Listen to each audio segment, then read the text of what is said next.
തലസ്ഥാന നഗരിയിൽ ഇനി ക്രിക്കറ്റ് ആവേശം. ഇന്ത്യ ശ്രീലങ്ക വനിതാ T20 മൂന്ന് മത്സരങ്ങൾക്ക് നാളെ തുടക്കമാകും. 3 ദിവസങ്ങളിലായി നടക്കുന്ന മത്സരത്തിന് കരുത്തരായ ഇരു ടീമുകളും തിരുവനന്തപുരത്ത് എത്തി. ഇന്ന് കാര്യവട്ടം ഗ്രീൻഫീൽഡ് സ്റ്റേഡിയത്തിൽ ടീമുകൾ പരിശീലനം നടത്തും. ഈ റിപ്പോർട്ടാണ് നൂൺ റൗണ്ടപ്പിൽ നമ്മൾ അവസാനമായി കാണുന്നത്. അതിനുശേഷം പ്രാദേശിക വാർത്തകളുമായി അക്ഷയ്.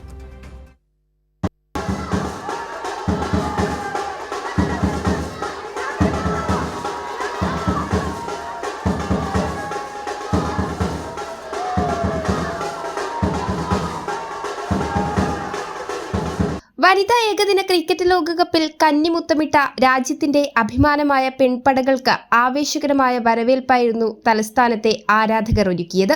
വൈസ് ക്യാപ്റ്റൻ സ്മൃതി മന്ദന, ജമീമ റോഡ്രിഗസ്, ഷഫാലി വർമ്മ തുടങ്ങി വനിതാ ലോകകപ്പിൽ മിന്നും താരങ്ങളെല്ലാം കരുത്തുറ്റ ആവേശത്തിലാണ്. ചാമരി അട്ടപ്പട്ടുവാണ് ശ്രീലങ്കൻ ടീം ക്യാപ്റ്റൻ. ഇന്ന് ഇരു ടീമുകളും കാര്യവട്ടം ഗ്രീൻഫീൽഡ് സ്റ്റേഡിയത്തിൽ പരിശീലനം നടത്തും. 3 ദിവസങ്ങളിലായി രാത്രി 7 മുതലാണ് മത്സരങ്ങൾ. തലസ്ഥാനത്ത് നടക്കുന്ന ആദ്യ രാജ്യാന്തര വനിതാ ക്രിക്കറ്റ് ടൂർണമെന്റ് എന്ന പ്രത്യേകതയും മത്സരത്തിനുണ്ട്. 5 മത്സരങ്ങൾ അടങ്ങിയ പരമ്പരയിലെ ആദ്യ 2 മത്സരങ്ങളിലും ഇന്ത്യ തകർപ്പൻ വിജയം നേടിയതോടെ 3-ാം മത്സരത്തിലും ബാറ്റിംഗ് വെടിക്കെട്ടാണ് ആരാധകരുടെ പ്രതീക്ഷ. വനിതാ ക്രിക്കറ്റിലെ കരുത്തരായ ഇന്ത്യയും ശ്രീലങ്കയും നേർക്കുനേർ വരുമ്പോൾ ഗ്രീൻഫീൽഡിൽ തീപ്പാറും പോരാട്ടവും പ്രതീക്ഷിക്കാം.